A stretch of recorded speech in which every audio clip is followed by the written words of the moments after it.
We'll make a start now. Welcome, everyone. My name is Shawful. I'm the Chief Product and Data Officer at OutThink.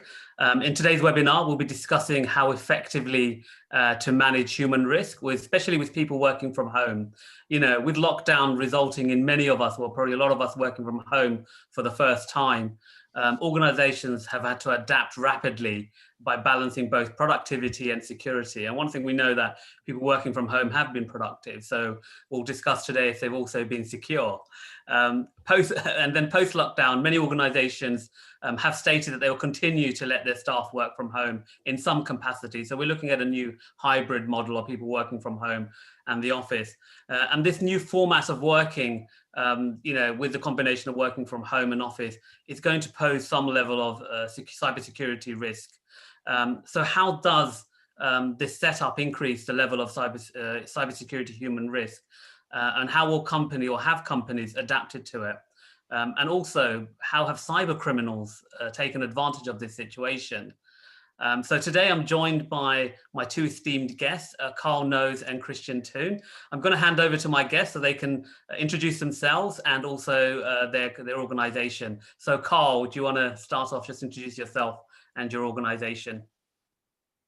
Thank you, Shawful, and thank you to everybody that's joined. So, so I'm Carl. I'm the head of cyber for HFW. HFW are a law firm founded in 1883. We're a global sector-focused law firm providing services to businesses in aerospace, commodities, construction, energy and resources, insurance and reassurance, and shipping. So we might well have got some instructions to do with a ship in the Suez Canal. We have over 604 lawyers, of which 180 of those are partners, and we have 19 offices around the globe. We're about 1,100 employees strong. Prior to HFW, I was at Deloitte, where I'd done cybersecurity consultancy, and BSI before that. And before that, I had a 25-year career in the military. Thanks very much. Thank you, Carl. Christian, do you want to introduce yourself? Sure. Well, thank you very much for having us along, and apologies again for the late arrival. I guess one of the challenges now in the new workplace that we find ourselves in is kind of timekeeping is quite paramount of back-to-back meetings, and when things overrun slightly, they really do impact others. So again, I can't stress my apologies enough. But yes, thank you. My name's Christian Toon. I'm the Chief Information Security Officer at Pinsent Masons.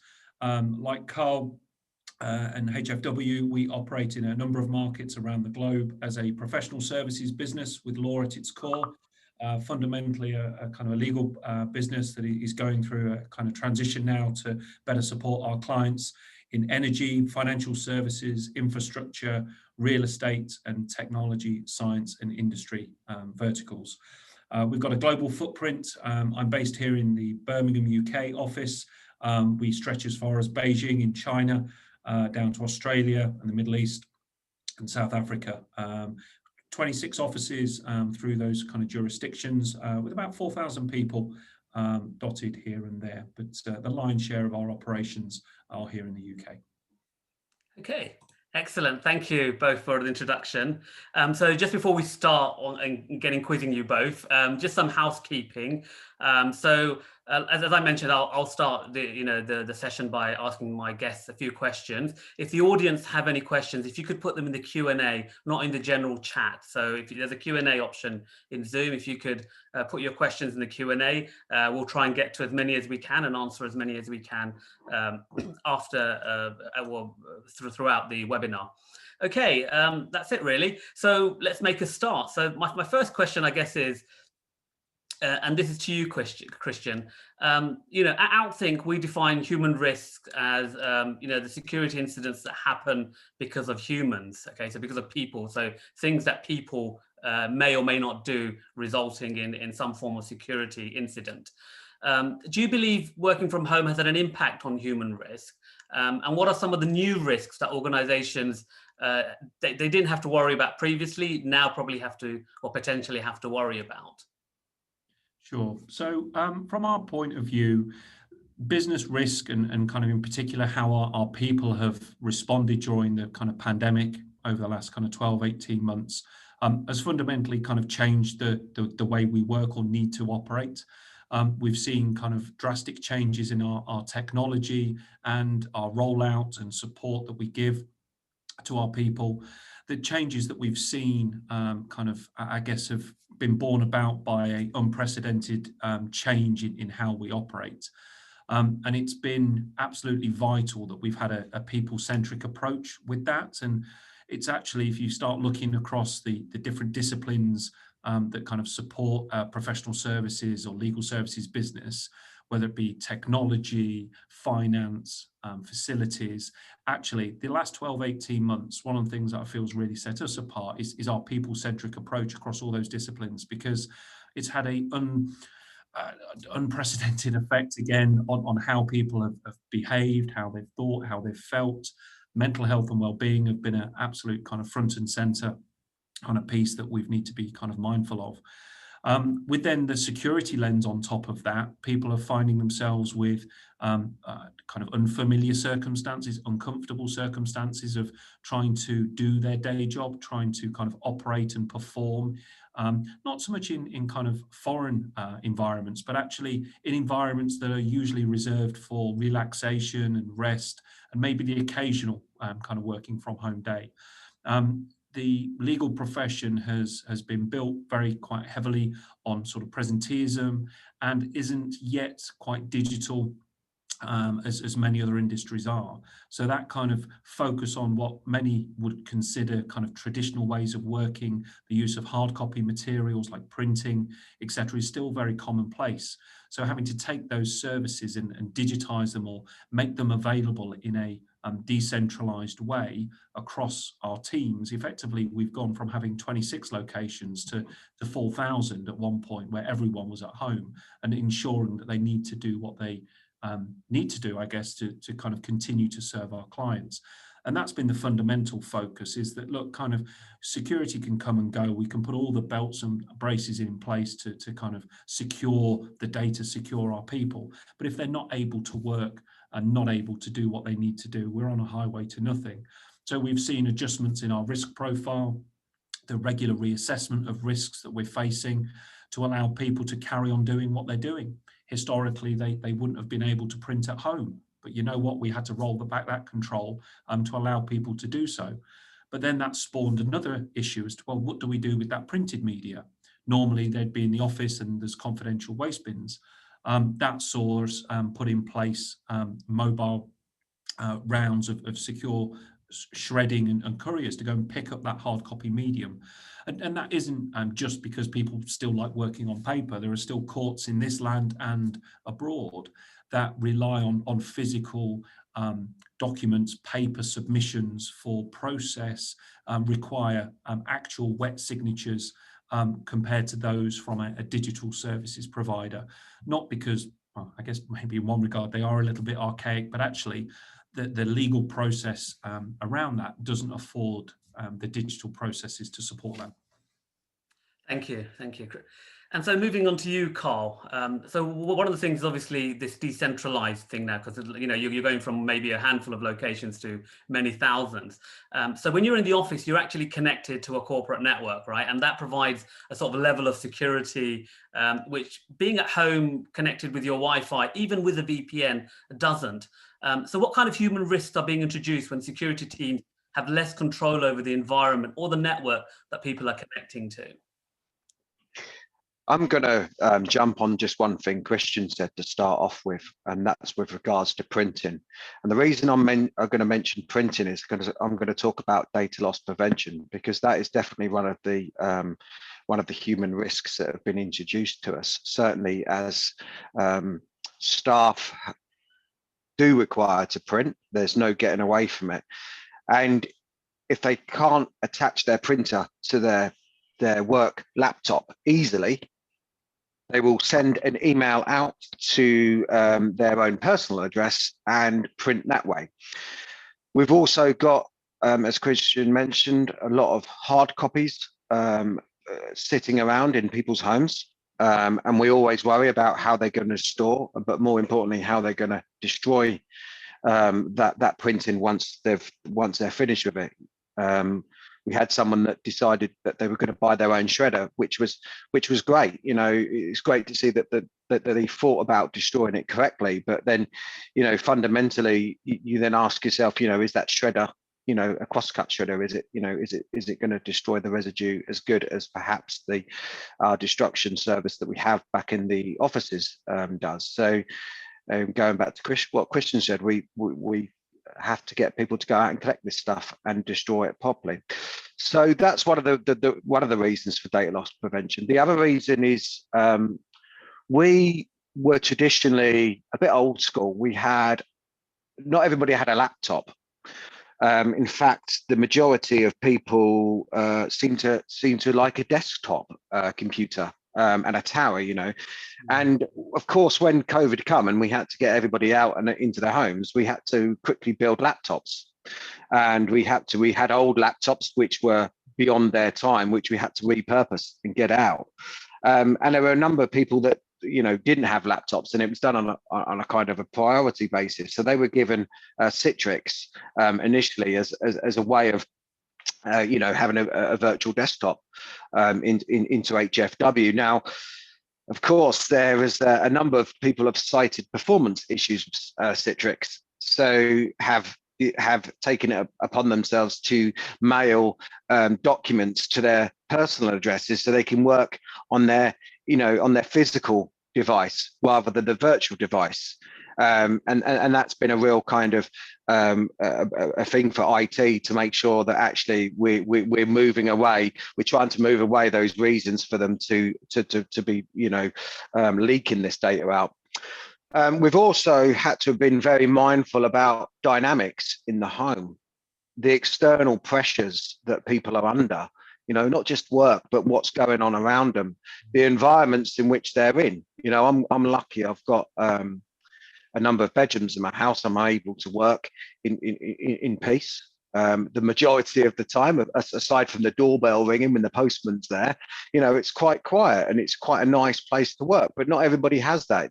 Some people are in flat shares, and some people have children at home as well because they've not been able to go to school, or their infants. So, you know, a lot of this has an effect on how people act at home. So, you know, it's not just about the security, you know, of what we've got connected into the network. It's about what the people are doing at home, which has a big impact on this. And of course, let's not forget their personal networks that they have at home. You know, if I look at my network, for example, I've probably got a dozen odd devices connected to it. I'm a bit of a geek, and I've got light switches and all sorts going through the network. So, you know, there's a number of considerations there. But one of our biggest risks, of course, is isolation, and that is when I'm in the office, I see something that doesn't look right. I'm able to spin a chair around to a colleague. I'm able just to reach over, probably speak easier. But in isolation, that's not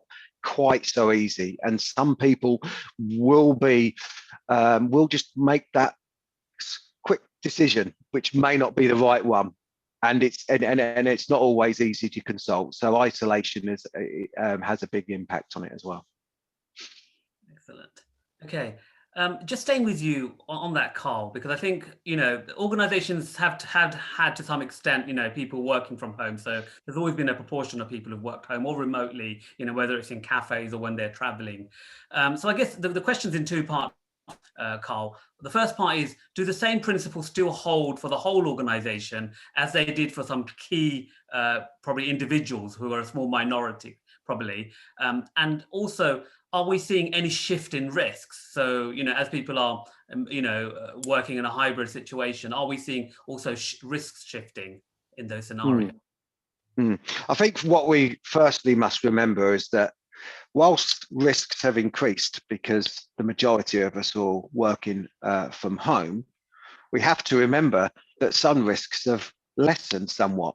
For example, risks from commuting, coffee shops, such as, you know, losses, thefts, wireless attacks, such as rogue access points and evil twins, and the use of insecure wireless protocols, such as WP. These risks have significantly reduced because we're just not going about the commute in a normal business. There's no one shoulder surfing, for example, or overhearing your conversations in a public space. those risks have somewhat, lessened. However, going back to your principles, your first question, sorry, the same principles apply as they always have done about people working from home and working remotely. But what we've just had to do is reiterate them and remind them and push out continual communication. It's fair to say, as Christian said, for legal firms, we have traditionally been office-based due to presenteeism and other reasons. So we've had to really push the communications out, as well as we've implemented additional technical controls to make sure that we are, or if anything happens, it lessens the impact. Whereas we went the opposite, actually, Carl. We had to reduce our communications because of that whole isolation piece, the whole kind of security is not the only seat at the table, focusing on what's important for our business. We actually saw some of our engagement kind of techniques actually drop off, because as a business, we really wanted to make sure that kind of, as we were speaking to our people, it was relevant, it was targeted, and it was proportionate, I guess. So we actually had to roll back a lot of the comms we were doing, and had to either do purpose kind of focused sort of events or invite people to come and talk to us, as opposed to us pushing stuff out. Don't get me wrong, we did push stuff out, but it wasn't to the levels we'd had pre-pandemic. So that was a real challenge for us, because we perhaps couldn't just take advantage of the kind of blast all communications that would normally go out. That's a really good point, actually, Christian, because you have to be careful not to do too much communication and get engagement. And that was one of the things that we done, is we set up a couple of webinars, internal webinars, where we talked about some of this risk, and we also gave sort of top tips.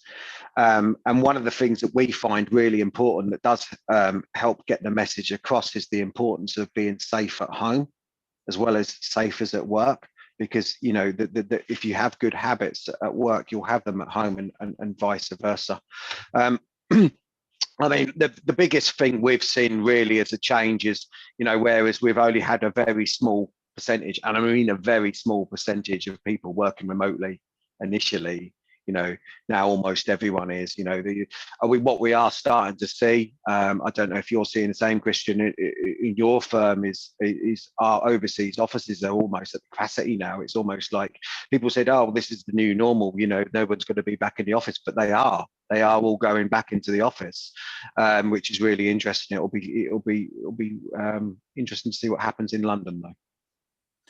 Yeah, I think there's going to be a lot of organisational memory that people had from kind of once upon a time. I think the nature of our industry as well, the way training contracts operate, there's certain nuances, I think, that are afforded that you don't get elsewhere. There is an element of physical kind of presence required for doing the job, and certainly kind of picking up on the sort of training and supervision point. But yeah, I think countries seem to be responding differently, certainly at the moment, and I think it's kind of where we sit in is kind of not to be restrictive in any way, but actually just being able to support and secure that new way forward.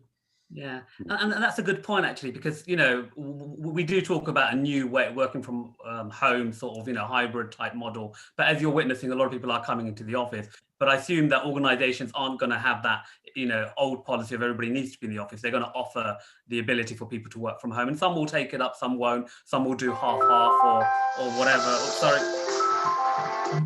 So some will do half or whatever. And what I guess is the question here is to you, Christian, is that, do you think policies will need to change? I mean, if you think about things like clear desk policy, right? So you have a clear desk policy in the office. It's easy to sort of oversee that, if that makes sense. It's visible, right? You just exactly, you've got a clear desk. But I'm sure if you rotated that at home, it's a different situation. So,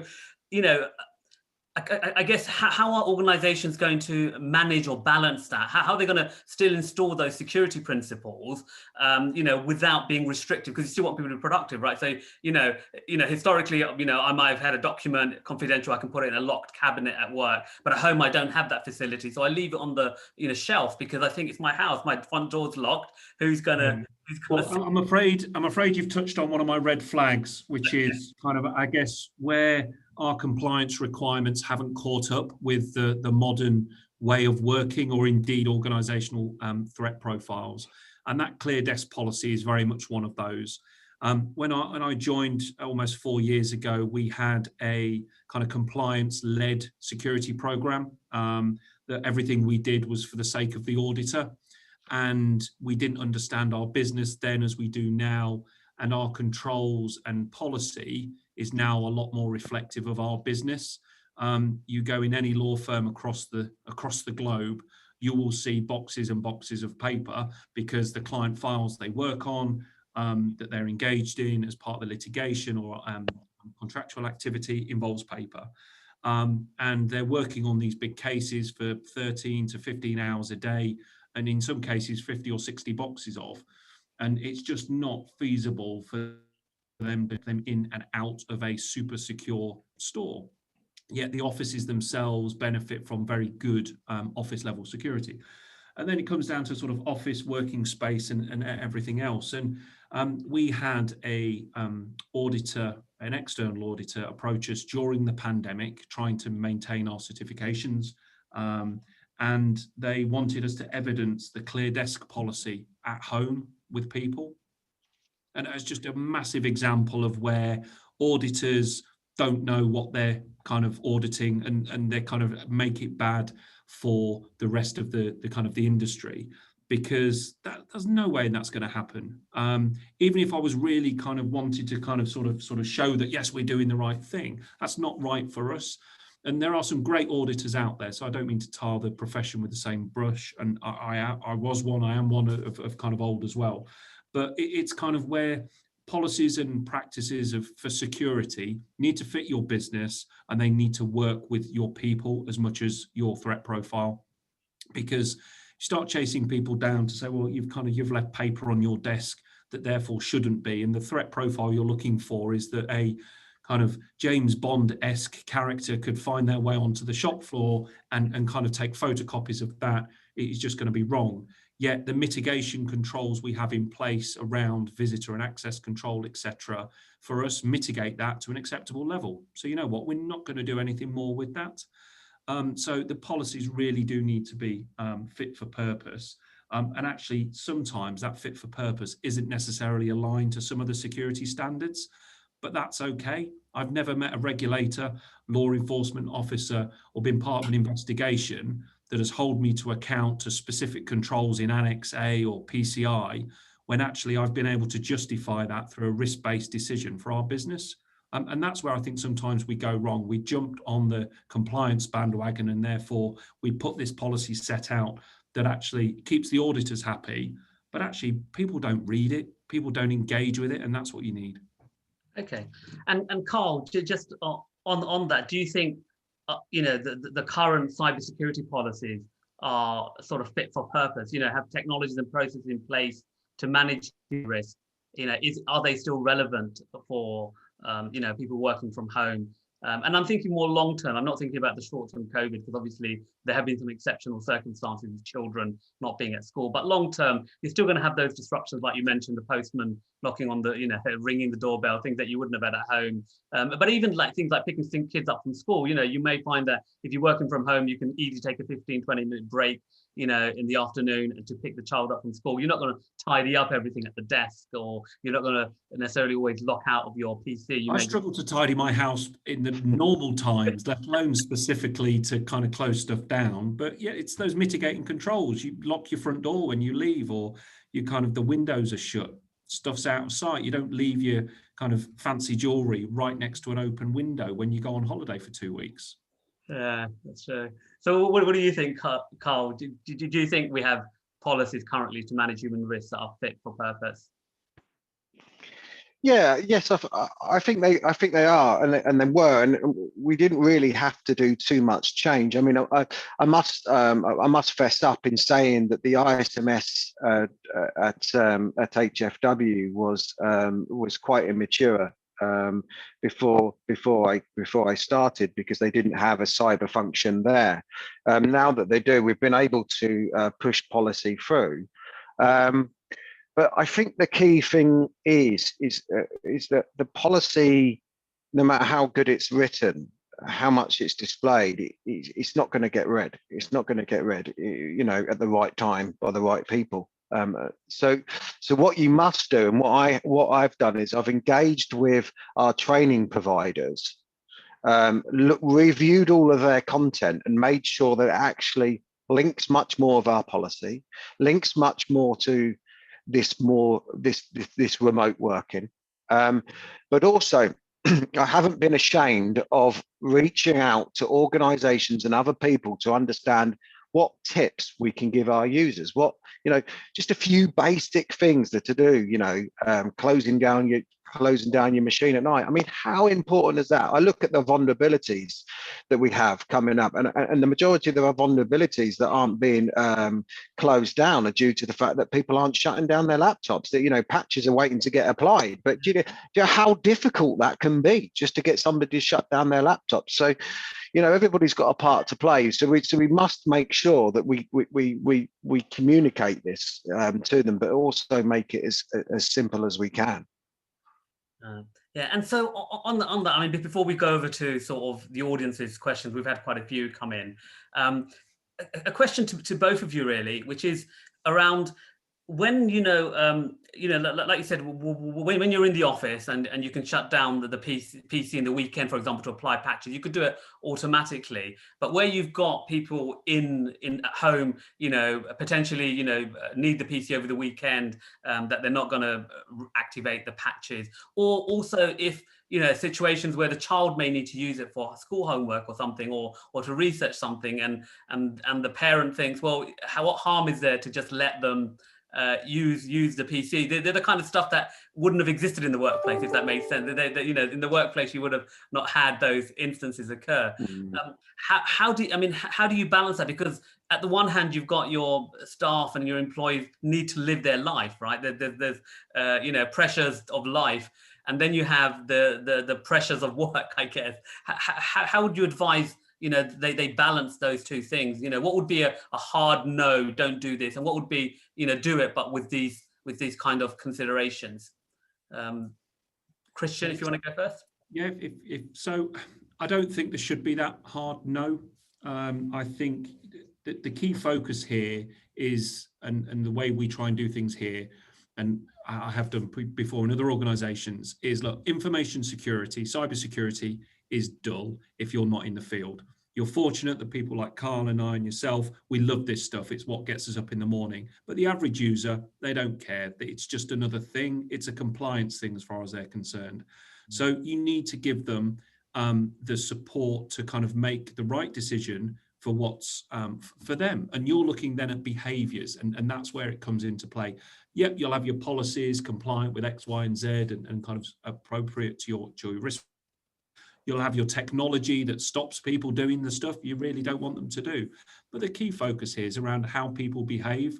And actually, the behaviors you're looking for are the same behaviors any modern citizen in this day and age would want in their own life. You don't want anybody to hack into your bank account, get into your emails. I mean, Carl, you'd be distraught if somebody got into your TikTok account, right? So it's about protecting that social media, those important documents, the deeds, the insurance, all the stuff that we now have to kind of process as digital citizens, I guess, interacting with the councils or government, our banks, other institutions. So all the behaviors we want in the workplace are exactly all the behaviors we should all be taking responsibility for ourselves. And that's our way in. That's where we focus. So we talk to people about securing their social media, using multi-factor authentication on those services or password managers, because it stops somebody taking over their account and posting stuff that's kind of not for them. But actually, that's what we want in the workplace. And regardless of whether they're in an office or sat at home, they're the behaviors that we focus on. Carl, anything to add on that? I think Christian summed it up nicely and eloquently there. But no, it's true. I mean, crikey, you know, if we think about it, we've been doing a lot of this stuff in our lives before computers existed. We've always made sure that what's ever special to us, our crown jewel, so to speak, what's ever's important under lock and key, it's put away, it's tidied up. It's just extending this thought process to what you do at work, to the digital world. I think if there's one thing I would say to them to do, and that is sometimes just stop and think, and just take a couple of seconds, just hold the breath, you know, take a deep breath. You know, when you are responding to an email, when you're about to execute a URL or download a file, you know, just stop and think. There's a reason, perhaps there's a message that's come up, you know, when the emails come in, or there's, you know, something not quite right, because often trust your own instincts. You know, it doesn't feel right, it probably isn't. You know, we're built with instincts in us, so if something doesn't look right and feel right, it often isn't, and do question it. And I just say, you know, just take a deep breath and don't jump into it. I guess something I'd like to follow on from that. So you say, you know, take a deep breath to have a moment to think about it. But sometimes you find under pressure, for example, you know, Christian joining this webinar, you know, when you have back-to-back meetings, right? And you're running late on the previous meeting and you want to join the next meeting, you're just going into your calendar, you're clicking on the link. You don't really know whether Zoom's going to load up or whether WebEx or whether a Google Meet, you just know it's going to open up some kind of video facility. You know, isn't that rife for you know, cyber criminals to exploit? You know, they could send you an invite, you could have potentially accepted it because it looked familiar, and then, you know, as the moment came, because you're under pressure, you're running late, you just click on the link. You're not, you know, you might see a button that says, oh, you haven't got the latest updates for this software, please click OK, and because you're 2 minutes late now for the meeting, you just do it. How do those pressures impact, you know, people being able to behave safely? I mean, come on, that's the tactics, right, that they use. The pressure, if you will lose access unless you change your password, you know, and lure you in that way. And you know, we could all fall foul of that. You know, none of us can say that we'd not fall for it, because it makes it easy for me to turn around and say, I'll take a deep breath, you know, pause, and do that. But if we all just done that and we stopped before we done that, then that would help. Also, as well, coupled into this is the fact that not everybody reads emails on their laptops, do they? Yes. I've got BlackBerry Work, and that doesn't really display them all that well. And I imagine some people are using all kinds of methods of receiving communications from work, which don't necessarily flag up warnings, you know. And it could be that you're on a train in the morning, you're squeezed up against loads of people, you've got your mobile phone in front of your face like this for all your emails and just deleting them, acting, replying them, and you're not really paying attention, because what you've got is you've got an email inbox with hundreds of unread emails, and you just want to clear them down, and it's a case of like, oh, I just got to get through it, and you know, and that's that momentary lapse in concentration, isn't it? Yeah, absolutely. Okay, shall we go on to some of the questions that the audience have asked? I appreciate some of you have already answered some of these. I mean, one of the questions was around let me have a read about them. So here's one actually that's not been answered. Have you seen an impact on reporting? People are influenced to some degrees by those around them and often check with others. So, you know, when you're in the office, you know, it's easy to turn around and say, this email looks a bit dodgy. You know, should I report it? Have you seen any sort of difference in sort of people reporting, you know, incidences and stuff?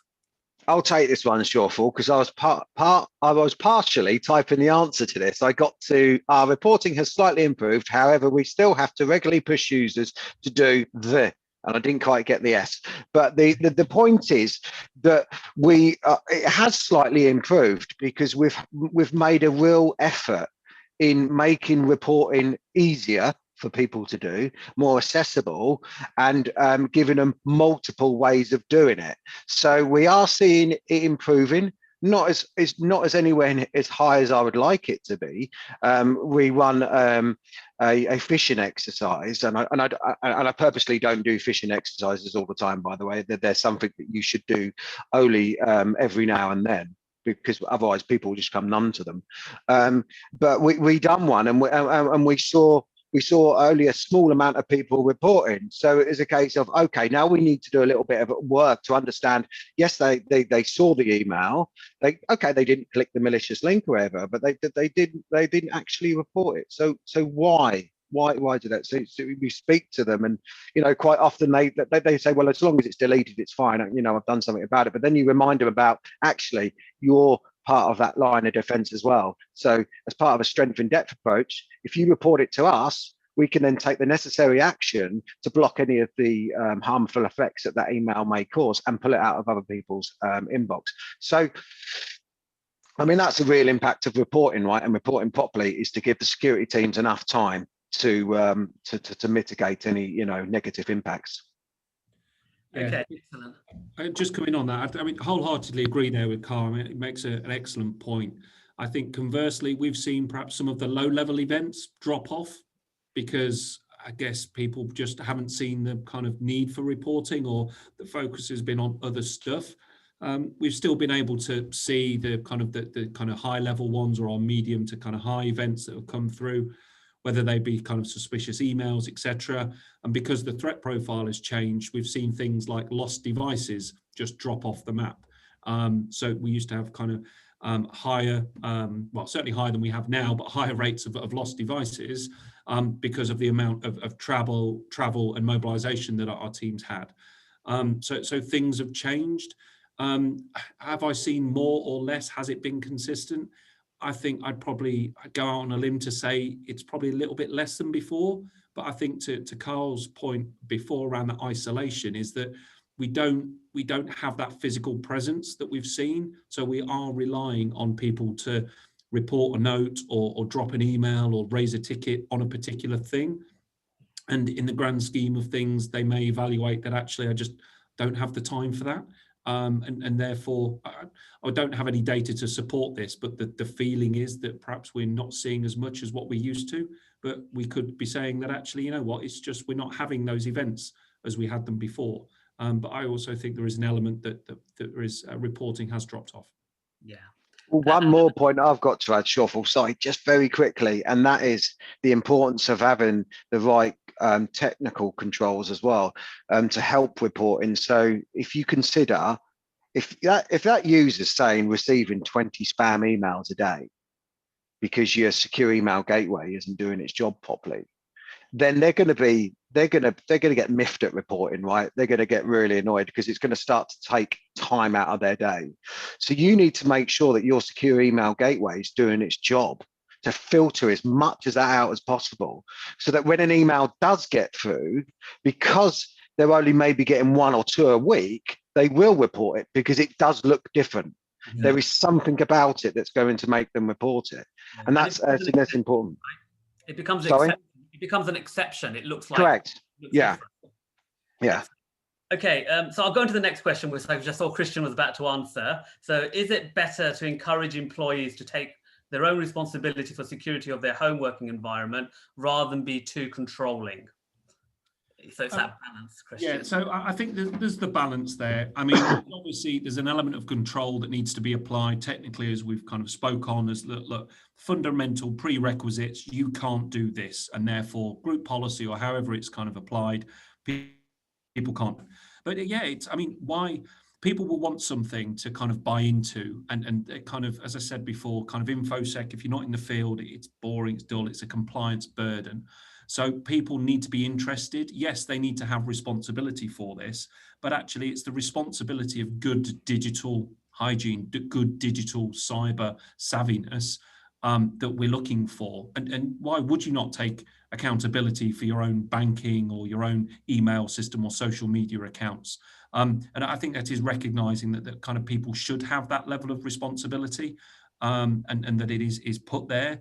But it is done in a way that actually it's not forced, because you're sat here, you're telling me you don't want to protect your pension, your banking, your kind of home finances.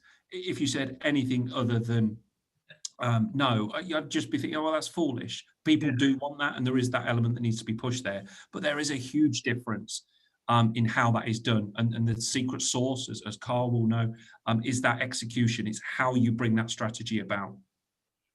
Yeah. Carl, any thoughts on that, on, you know, encouraging employees to take responsibility for their security at home? I think if you're gonna encourage them to take responsibility, you must enable them to do that.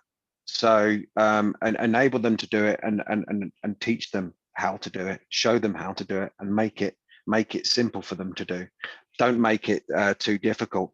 Their home environment, every home environment's going to be difficult. Different. Let's just think about the security of their home working environment. So, you know, giving simple tips, where to position their laptop, how to finish in the evening, where to putting things away, setting their changing their default passwords on their routers, and some real simple tips, but communicating that in such a way that it's accessible to them. So you could send it out in an email. Great. Is that going to get read? Unlikely. So, you know, as I said, we had some sessions which we invited people to do too, and we talked about how they would do it, and then we had separate sessions with them for those that, you know, needed help with dealing with their routers, for example. We weren't enforcing it, we weren't being too controlling, but at the same time, we've continued to say that this is now an extension of the HFW network, and as such, we want to make sure that you're safe, but we need to make sure that we've got controls on our endpoints, and our endpoints are really getting looked at more than ever. Yes, definitely. And so a related question from Lee, which says, do you use the same tools and techniques to identify human cyber risk as you do to identify other more technical cyber risk, or is a different approach necessary? Because I think, when you are looking at the technical stuff, you know, you can still use your systems to monitor things, but with human identifying human cyber risk at home is slightly different. So Christian, you know, is a different approach necessary, and if so? Yes, it was cut straight to it. Of course there is. Unfortunately, there's no CVE scale for kind of human risk at the moment, which is challenging. Number of organizations kind of are looking around kind of cultural measurements and kind of behavioral change, but it's a hard one, because you can't just get the culture and people risk measurement in isolation. In our experience, it's almost kind of doesn't mean as much. You kind of need to consider it as part of the whole.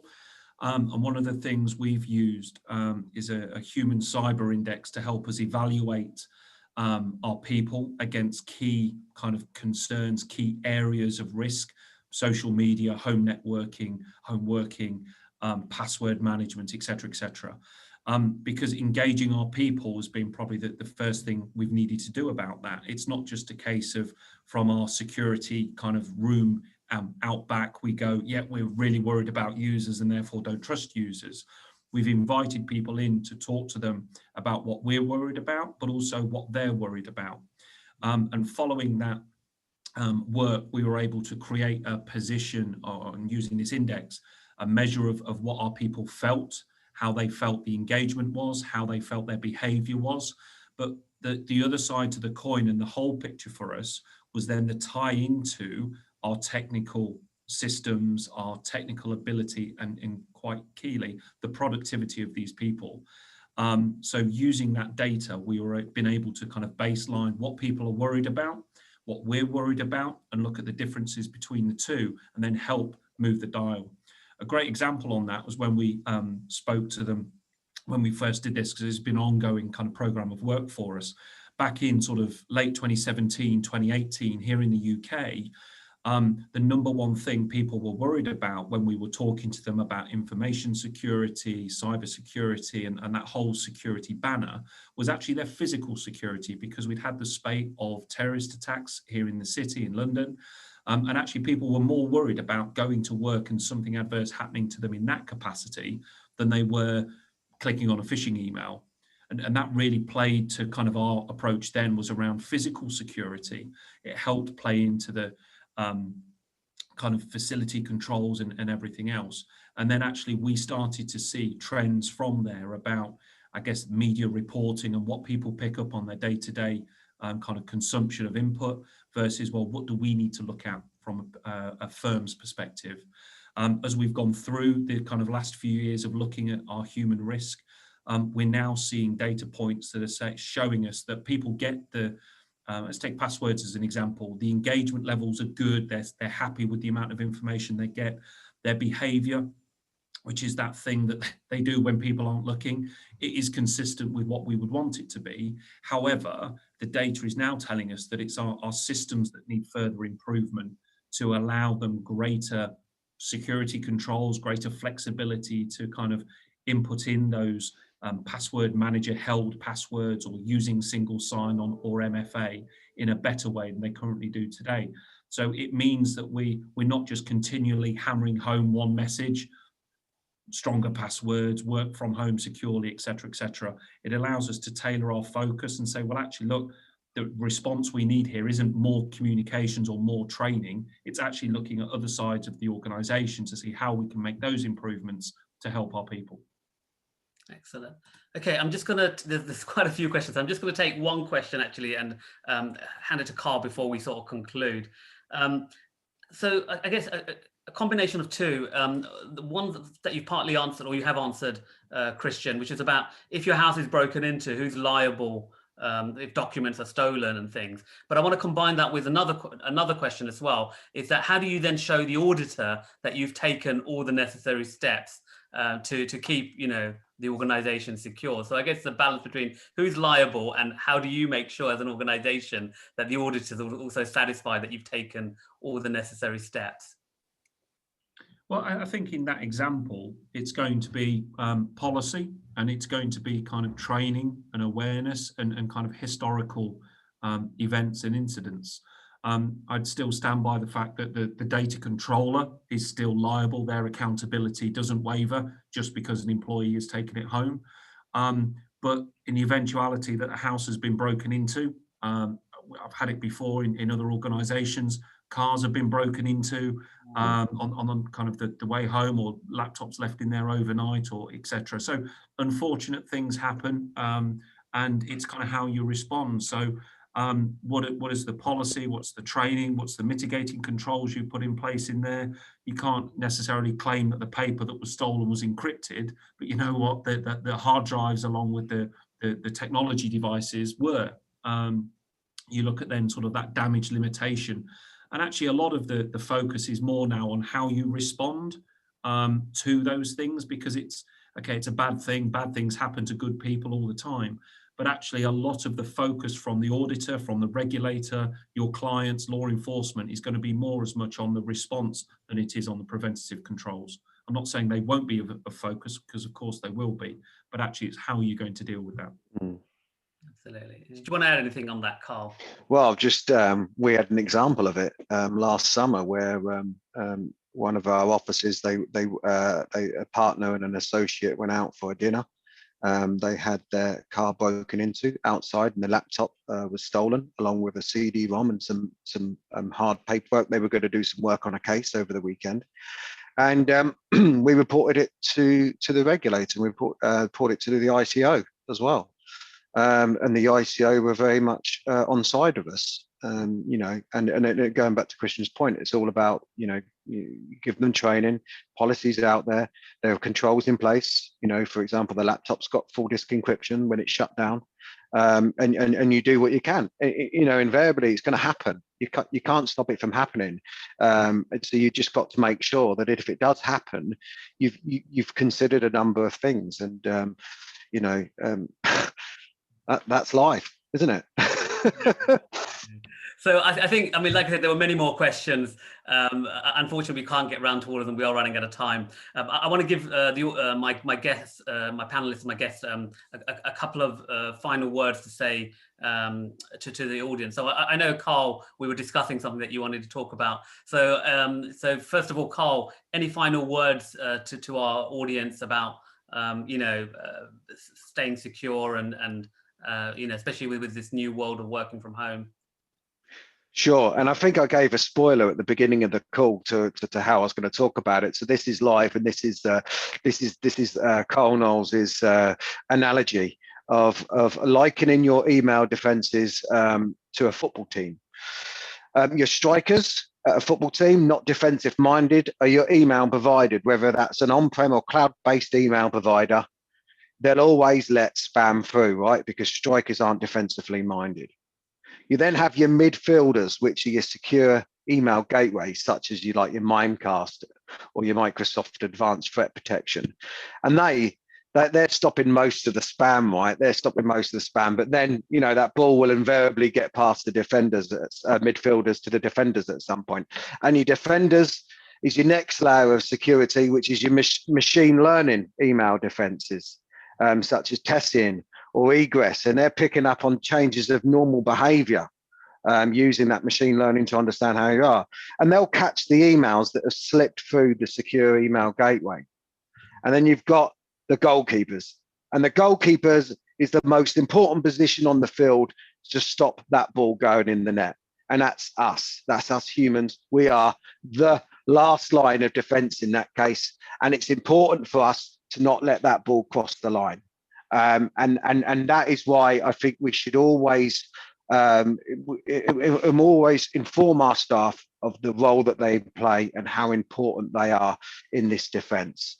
You've got to help your users understand their role, and whether that's creating training awareness of programs, getting backing from the board to support that. But the most important thing is taking feedback and advice from the business on what works for them and how best you could do it, and making sure that what you're doing is non-intrusive and it's just in time messaging. It's not bombarded all the time.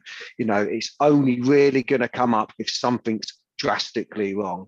So, and finally, I think it's important to put into place simple methods of reporting, as I discussed before, but also praising those users, even if it's a false positive, on reporting, thanking them, coming back to them, and just thanking them for reporting and just reminding them of their importance as being that first line of defense.